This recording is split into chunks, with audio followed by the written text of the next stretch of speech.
것과 받는 것이라는 제목으로 나누도록 하겠습니다. 한 번 더 기도할까요? 주님, 하나님의 말씀이신 예수의 영이 지금 우리를 각자 가르쳐 주시고 깨닫게 해 주시고 순종할 마음도 허락해 주시고, 그래서 말씀이 육신이 되어 오신 예수님처럼 세상에 우리가 믿는 믿음을 우리 몸으로 나타내기에 부족함이 없는 믿음의 사람들이 다 되도록 축복해 주시옵소서. 예수님 이름으로 기도합니다. 아멘. 영어로 말하면 give and take이죠. 네. give and take. 주고받는 것.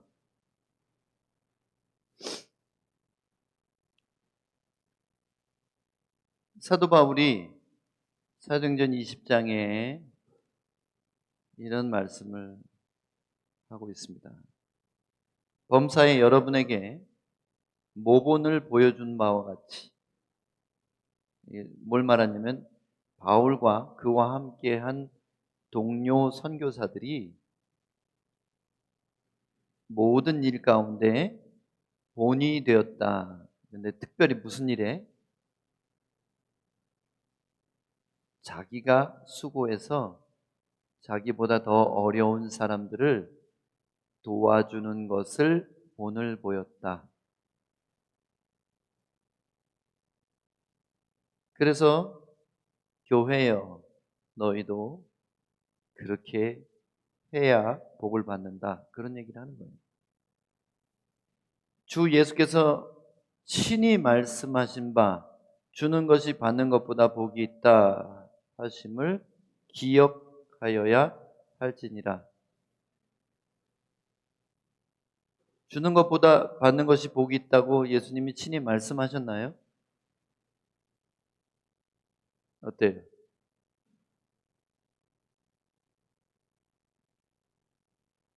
사복음서에서 이 구절 본 적 있어요, 여러분? 안 나옵니다. 없어요. 마태복음부터 요한계시록까지 다 뒤져봐도 안 나옵니다. 이게 어찌된 일이에요?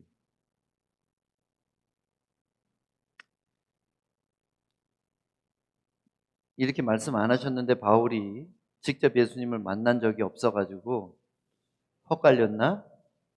다른 제자들이 다른 말씀한 거를 오해해가지고 그렇게 말했나? 생각할 수 있지만, 누가복음 맨 끝에 뭐라고 되어 있는지 여러분 기억하세요? 만일 주께서 하신 일을 낱낱이 기록하려면 이 세상이라도 부족할지라, 이렇게 돼 있어요. 무슨 얘기냐면 겨우 사복음서에 그만큼만 예수님이 말씀하신 게 아니죠. 성경에 예수님이 하신 모든 말이 기록되어 있지 않습니다. 성경은 우리가 예수님을 구주로 믿고 구원받기에 충분할 만큼만 기록되어 있는 거예요. 그래서 예수님이 하신 말씀을 제자들이 다 쓰지 않았습니다. 다 썼는데 요 분량이 마태복음 요만큼밖에 안 된다면 말이 안 되죠. 하루만 해도 이만큼 말할 수 있어요. 하루만 해도. 그죠? 한 편의 설교도 정말 강의 한번, DTS 강의, 오전 강의 하면은 마태복음만큼 얘기해야 할 수 있어요. 이게 뭐냐면 예수님이 친히 말씀하셨다는 걸 믿어야 돼요. 성경은 성령의 감동으로 기록되었기 때문입니다. 그리고 이것을 제자들이 성경에는 기록되지 않았으나 그들이 가르칠 때 예수님이 이렇게 말했다고 12제자가 가르쳤을 것이 분명합니다. 그러니까 그것이 사도 바울에게까지 전달된 거예요. 그래서 예수님이 분명히 이렇게 하신 말씀인 것을 믿으세요. 성경이 뭐 거짓말을 쓰겠어요? 예수께서 친히 말씀하신 것 뭐예요? 주는 것이 받는 것보다 복이 있다. 주는 것이 받는 것보다 복이 있다. 어떤 사람들은 너희가 사랑의 빛 외에는 아무에게도 아무런 빛도 지지 말라. 그러니까 사랑으로 얻어먹고 사랑으로 도움을 받고 이런 거를 계속 해도 괜찮다. 꾸거나 뭐 대출을 받거나 그런 건 말고 그냥 거저 주는 거는 받아도 된다 이렇게 이해하는 분이 있어요. 그거는 빚의 속성을 잘 이해 못하는 겁니다. 빚이란 것은 빚을 졌다 하면 어떻게 돼요? 반드시 갚아야 돼요. 로마의 법에는 죽기까지 갚아야 돼요. 이 시대도 마찬가지예요. 빚 안 갚으면 일생을 괴롭습니다. 그러니까 사랑의 빚을 지라는 말은 무슨 뜻이냐면 사랑의 빚을 지고 살아가라. 그것은 내 채무를 내 어깨에 져라. 그 사랑의 빚은 누가 나한테 구워줬어요? 예수님이. 도무지 갚을 수 없는 사랑의 채무를 등에다 업고 사는 사람이기 때문에 우리는 누군가에게 뭐를 줄 때 내 것을 주는 것처럼 해서는 안 되고 그저 이만큼 이자 갚는 것처럼 빨리 줘야 되는 거예요. 내 손에 있는 걸 빨리 던져야지 마음이 평안해지는 거예요. 이자 갚을 때 날짜가 연체돼가지고 복리로 또 이자가 붙고 그러면 좋아요, 여러분? 사채 빌려가지고 깡패들이 찾아와가지고 죽이네 살리네 그러면 좋으시겠어요? 한번 생각해 보세요. 강호동 같이 생긴 사람들이 한 5명이 와가지고 다 때려부시고 들어눕고 막 그러잖아요. 빚 갚으라고. 사채 빌린 사람들 얼마나 불행합니까? 나중에는 막 협박하죠. 네 콩팥이라도 팔아라. 막 세상에 빚지는 거는 정말 죽을 것 같이 힘든 거예요. 사랑의 빚을 지란 말은 네가 목숨으로 빚을 졌기 때문에 네 목숨을 줘서라도 다른 사람에게 그 빚을 갚으려고 그 마음으로 살아가라는 뜻이에요. 사도 바울이 그랬잖아요. 내가 부득불 복음을 전할 수밖에 없는 것은 내가 빚진 자가 됨이라. 그래서 사랑의 빚을 지라는 말은 남에게 신세 지란 말이 아니라 빚 갚는 것처럼 당연히 그 사람이 받아야 되는 것처럼 주란 뜻이에요. 와우. 그게 그런 뜻이군요. 빨리 마땅히 그 사람이 받아야 되는 것처럼 마치 내가 그냥 동냥하는 것처럼 이렇게 주지 말고 밑으로 내려가서 내가 받아야 될 분에게 드리는 것처럼 남을 도우라는 거예요. 이게 쉽습니까? 나는 내가 열심히 번 돈으로 지금 이 사람한테 점심값을 주는 거예요. 구걸하는 사람한테. 그런데 이 사람이 당연히 받아야 될 것처럼 주십니까? 아니면은 내가 큰 선심을 쓰는 것처럼 줍니까? 아니, 거지는 둘째치고 주님의 종들에게 어떤 헌금을 할 때 여러분 어떤 마음으로 헌금해요? 우리 교회는 월급을 안 주니까 다행이지만 월급을 쥐꼬리만큼이라도 주는 교회들은 목사님들을 직원으로 여겨요. 담임 목사도 그렇게 생각하는데 부목사, 전도사들은 그래가지고 김 목사 설교가 그게 뭐야? 이렇게 말하는 장로들이 있어요. 많아요. 특히 부자인 장로. 부자인 장로들은 목소리가 큽니다. 세요. 나 아니면 이 교회에 안 돌아갈걸?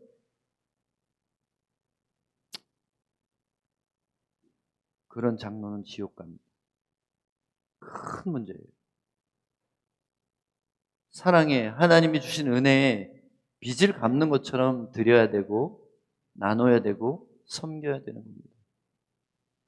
그렇게 하지 않는다는 거예요.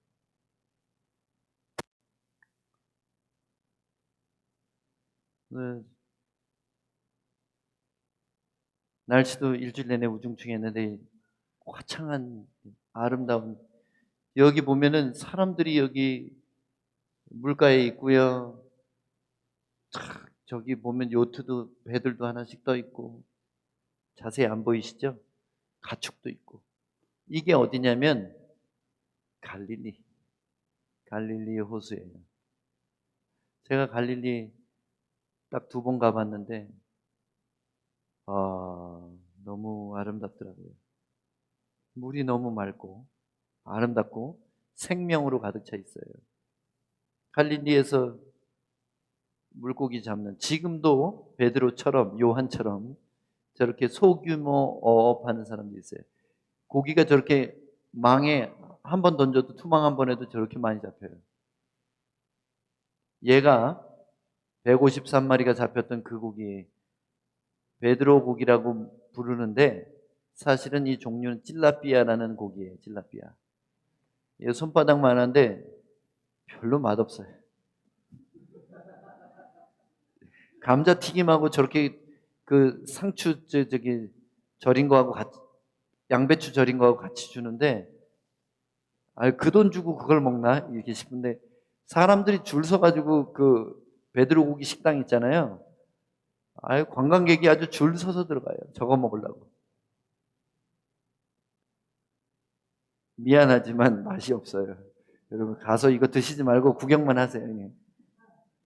민물고기 맛이 그냥 그래요. 요리를 못했는지 간이 안 맞았는지 별로였습니다. 하여튼.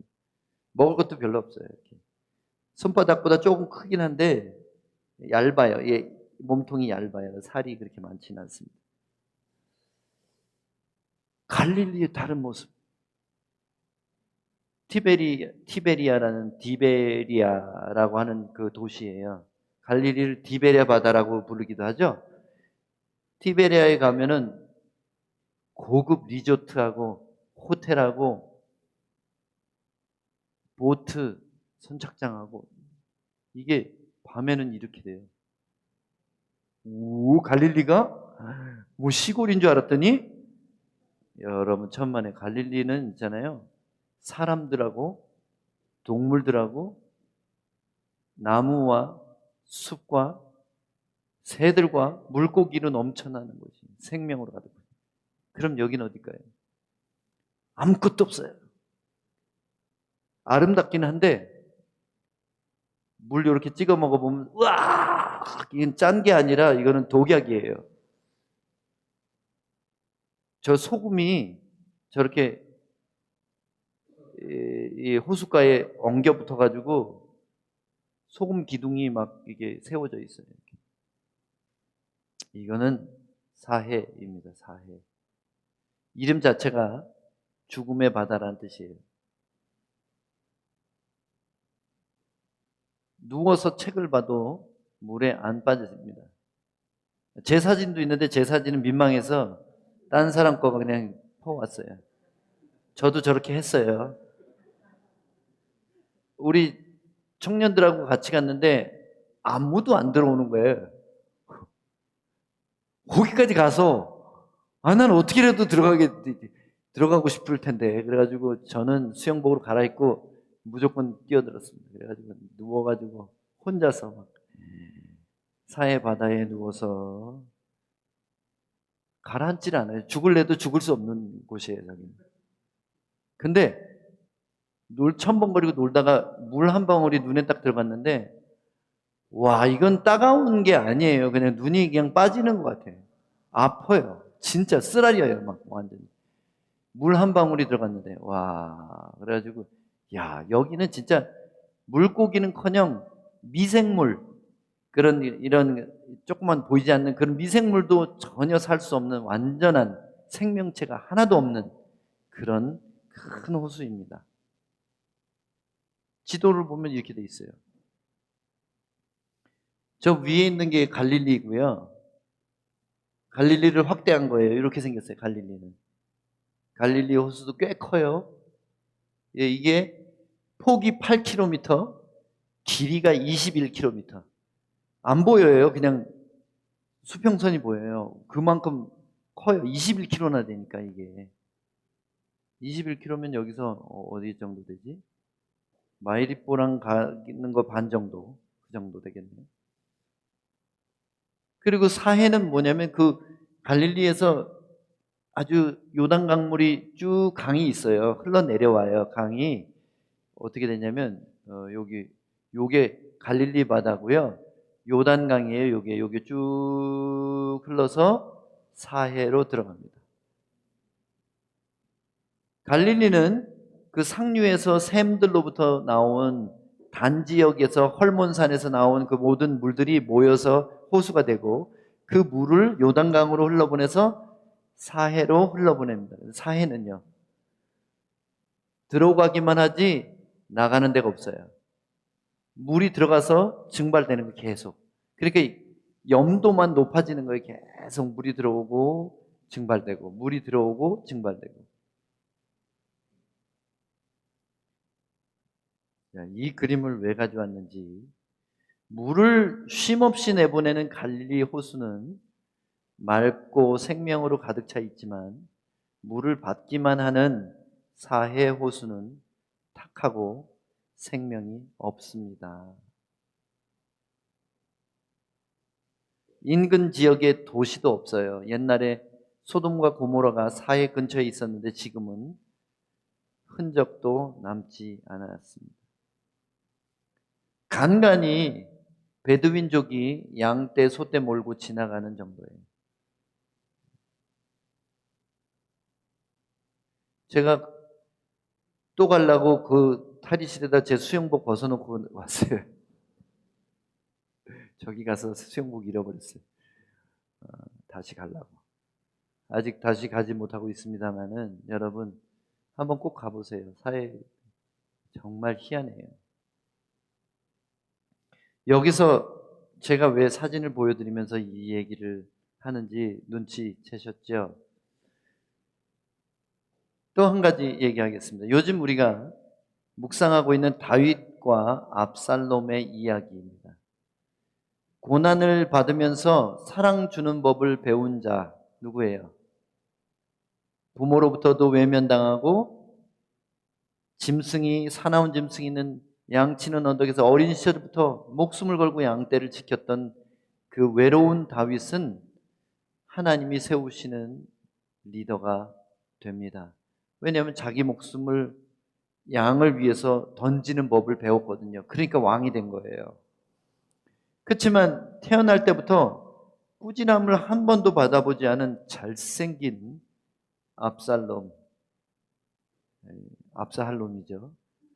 압살롬은 한 번도 빈곤을 경험한 적도 없고 서운한 말을 들어본 적도 없고 칭찬만 받았어요. 다윗 왕의 사랑받는 아들인데 게다가 다윗보다도 더 잘생기고 더 키 크고 더 멋있고 누가 봐도 정말 왕감이거든요. 근데 압살롬이 무슨 짓을 했어요?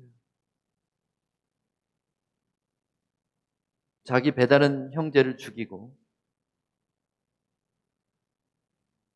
다른 왕자들을 축출하고 자기 아버지까지도 배신하고 반역을 일으켜서 스스로 왕이 되고, 그리고 요압 장군이 추격하는데 도망가다가 그 잘생기고 긴 머리카락, 그게 하필이면 말 뛰고 가다가 나무에 밧줄처럼 걸려버린 거예요. 대롱대롱 매달렸어요. 대롱대롱. 다윗은 반역자라도 손대지 말라고 신신당부해서 내 아들이니까 손대지 말라고. 조카 요압이 바로 칼을 빼가지고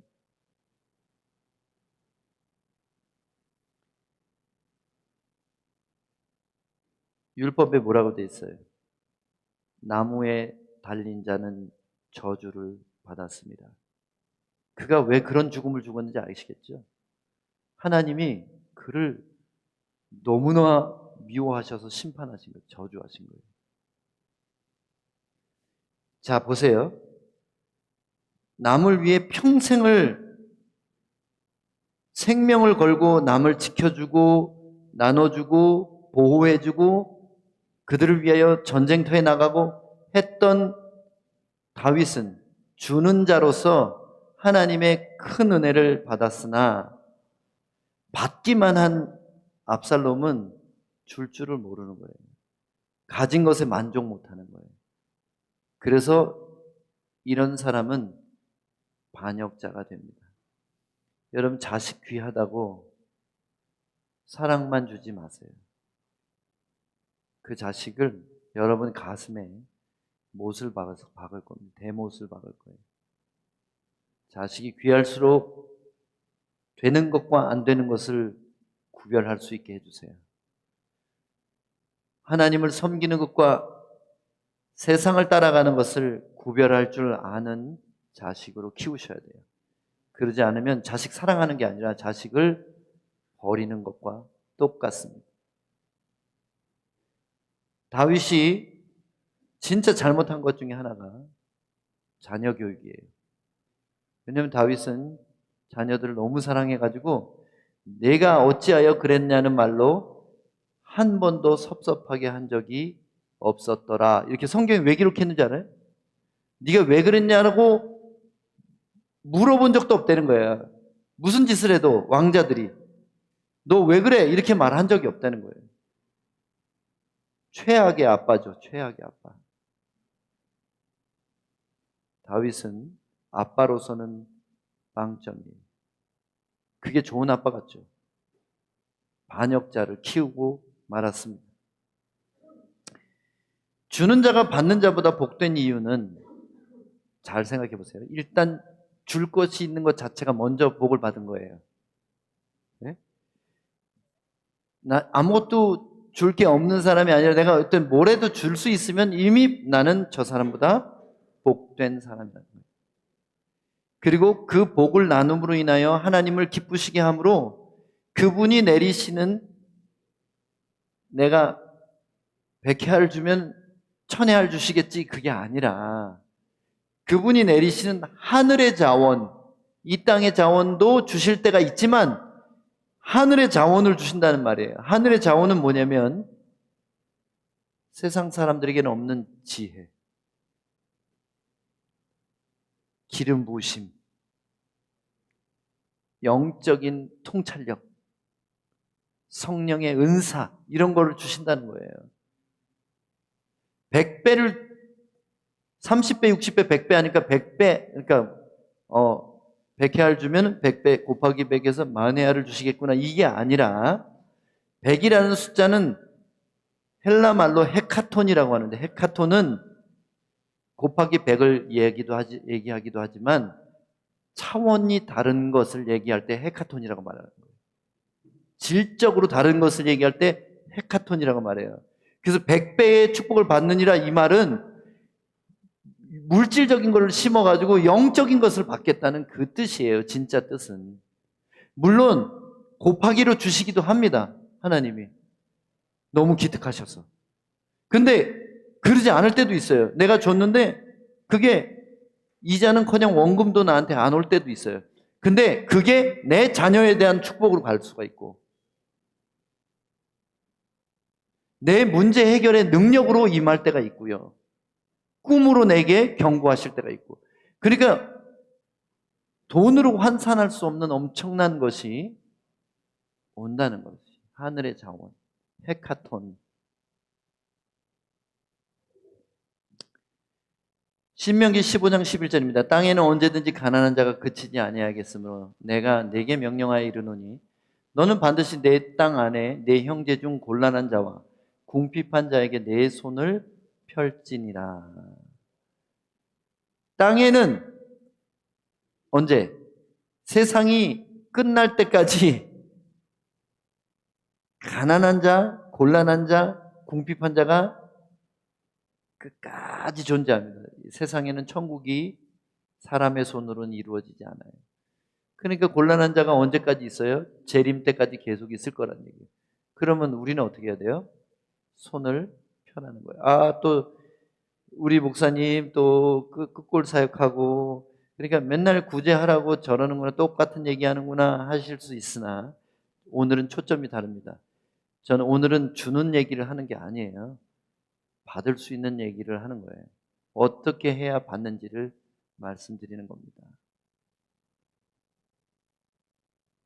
가진 게 아무리 많아도 줄 수 없는 사람은 가난한 사람이에요. 가진 게 별로 없어도 기쁘게 줄 수 있는 사람은 부유한 자입니다. 언제까지 하나님께 목 조르면서 이거 내놔 저거 내놔 할 거예요? 근데 이거 보세요. 이게 그냥 부탁이에요? 명령이에요? 캐주얼한 해도 되고 안 돼도 되는 선택이에요? 아니면 꼭 해야 되는 거예요? 한번 문장을 읽어보세요. 여기 부사가 보기 싫은 부사가 하나 들어있어요. 반드시 이 단어가 없었으면 좋겠는데 너는 때때로 이렇게 하면 얼마나 좋아요. 근데 반드시 내 땅 안에 내 형제 중에 곤란한 자와 궁핍자에게 내 손을 펼지니라. 이렇게 하고 있지만 말고 움켜쥐고 있지만 펴라, 줘라. 반드시. 이것은 명령이에요. 이거는 우리의 생명의 주인의 명령이에요. 근데 그 명령은 반드시, 하나님의 명령은 율법이라고 하잖아요. 율례라고 하잖아요. 명령은 반드시 명령과 약속이 있다는 거예요. 여기 약속은 뭐예요? 여기는 약속이 안 보이는데요?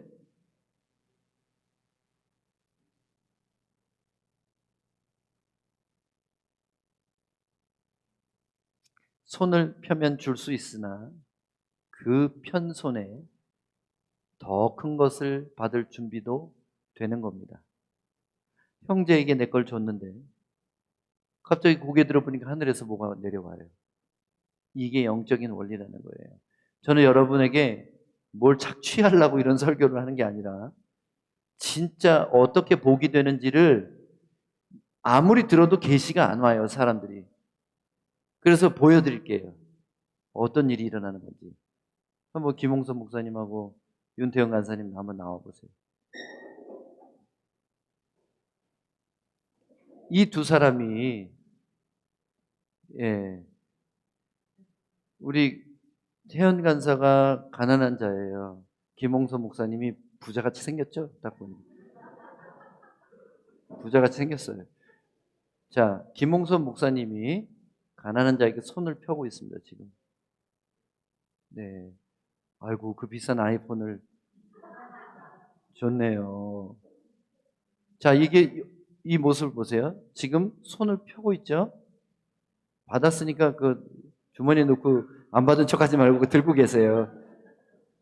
왜 주는 자가 받는 자보다 복된지 보여드리겠습니다. 사랑하는 내 종아, 네가 가난한 자에게 베풀었으면 나는 너에게 하늘의 지혜와 능력을 주노라. 아멘. 이 일이 일어난 거예요. 제가 왜 기쁜지, 제가 왜 지쳤다고 다시 일어나는지, 제가 끊임없이 왜 30년을 넘게 남을 위해 사는지 그 비결을 여러분에게 공짜로 나눠드린 거예요. 이거 손을 펴면 끝.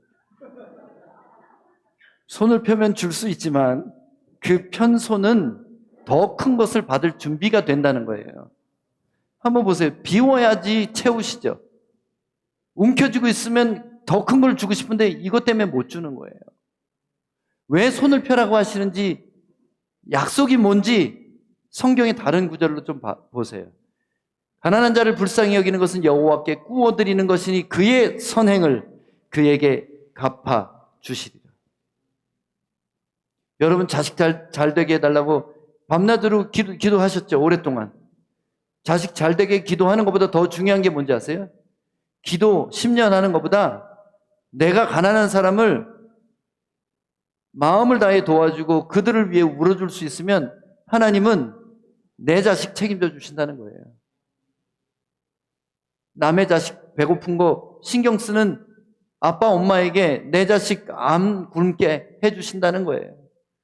우리가 커뮤니티 애들 걔네들이 먹을 거 있나 없나, 맹물을 먹이는지 수돗물을 먹이는지 우유 그거 한 통이 없어가지고 그걸 신경 쓸 수 있는 사람의 자식이 하나님의 돌보심을 받을 것 같아요? 안 받을 것 같아요? 시편에 나오죠? 내가 의인의 자식이 걸식하는 것을 보지 못하였노라. 정말 자식을 사랑한다면 남의 자식 돌보세요. 우리 부모를 정말 사랑한다면 가난한 노인들을 돌아보세요. 우리가 몸이 떨어져 있고 마음이 멀리 와 있어서 부모를 못 챙길 때가 있죠. 그 죄책감으로 살지 마세요. 만약 곁에 있는 가난한 노인을 돌보면 하나님이 내 부모 돌봐주실 것입니다. 이게 영적인 원리예요.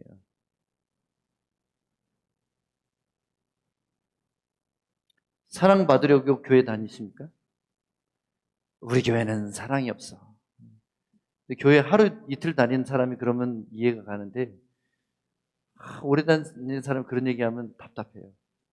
이해받고 용납받으려고 교회 다니십니까? 아니면 복 받으려고 교회 다니십니까? 이런 분들은 사랑해주는 교회 가시면 돼요.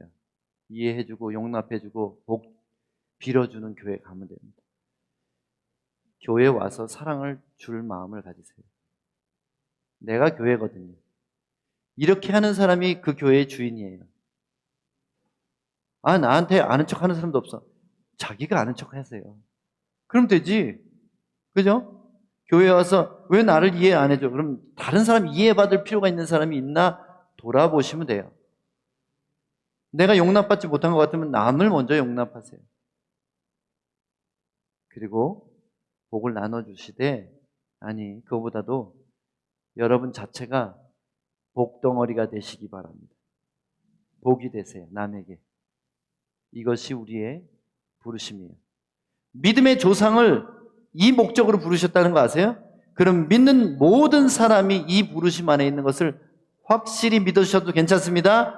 믿음의 조상 아브라함에게 내가 너로 큰 민족을 이루고 내게 복을 주어 내 이름을 창대하게 하리니 너는 복이 될지라. 너는 복을 받아라 이렇게 말씀 안 하셨어요? 너는 복이 되라. 복이 되는 게 아니라 다른 사람에게 스트레스가 되는 사람들이 있어요.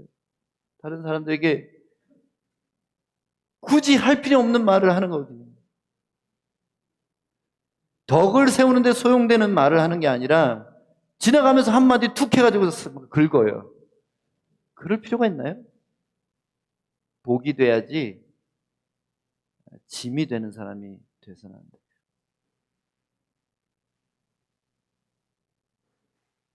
말씀을 마무리하겠습니다.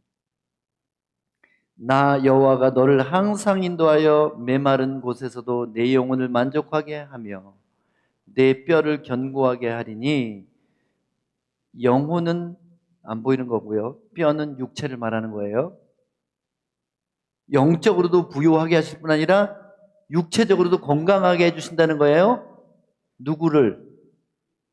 58장 다 읽어보세요. 내가 기뻐하는 음식은 흉악의 결박을 풀어주고 멍에의 줄을 끌어주며 앞제당에 앉는 자를 자유케 하고 유리하는 빈민을 내 집에 들으며 벗은 자를 입히며, 이런 거예요. 뭐예요? 사랑으로 주는 거. 그 사람을 어떻게 하신다고요? 하나님이 항상 인도해 주신대요. 무슨 일을 만나든지 어떤 시절이 오든지. 그래서 가뭄 드는 것 같은 경제 위기 때도 우리의 영혼도 만족시킬 뿐 아니라 건강도 지켜주시는 거예요. 그래서 너는 물된 동산 같겠고, 갈릴리 호수처럼. 물된 동산만 되면 썩어요, 사해처럼. 그 뒤가 더 중요해요. 물이 끊어지지 않는 샘 같을 것이다. 샘은 물을 밖으로 내는 거잖아요. 물된 동산은 들어오는 거고 샘은 밖으로 나가는 거예요. 들어오고 나가는 게 심장처럼 피가 들어가기만 하면 죽어요. 나가야 돼요. 들어오고 나가고, 이거를 순환이라 그런 거예요. 우리가 돈 왜 벌어요? 다른 사람 위해서 벌어야 돼요. 공부 왜 해야 돼요? 다른 사람 도와주려고 공부해야 돼요. 말씀 왜 읽어요? 다른 사람에게 진리를 전하고 상담하고 그의 영혼을 살게 하기 위해서 말씀 연구하는 거예요. 말씀 공부해가지고 잘난 척 하려고 공부하는 사람들 많아요. 이런 사람들은 말씀 공부가 그에게 복이 아니라 심판의 근거가 될 것입니다. 말씀 너 많이 알잖아. 근데 왜 말씀대로 안 살았어? 이게 우리가 하나님의 심판대에서 받을 형벌이 될 것이기 때문입니다. 여러분, 물된 동산들이 되시고 물이 끊어지지 않는 샘들이 되시기를 예수 그리스도의 이름으로 축복합니다. 잊어버리지 마세요. 김홍섭 목사하고 윤태영 간사가 한 거 잊어버리지 마세요. 손을 펴서 주는 것은 하나님으로부터 받을 준비하는 거예요. 아멘. 이런 일에, 구체적인 일에 대한 간증은 끝도 없습니다. 제 삶이. 여태까지 그렇게 살았어요, 제가. 손을 비웠더니 하나님이 상상 못하는 것으로 갚으셔서 오늘까지 많은 사람들을 섬기며 살게 해주셨습니다. 소망의 교회 성도 여러분, 사회바다같이 되지 맙시다. 꼭 갈릴리 호수처럼 되시기를 축복합니다. 기도하겠습니다. 하나님, 우리 성도들 모두가 그렇게 물된 동산이요 물이 끊어지지 않는 샘같이 되게 해주시옵소서. 내가 없는 거, 필요한 것만 근심하며 목말라 하는 것이 아니라 내게는 아무리 작은 것이라도 다른 사람을 사랑함으로 줄 수 있는 믿음의 사람들이 다 되게 도와주시옵소서. 예수님 이름으로 축복하며 기도합니다. 아멘.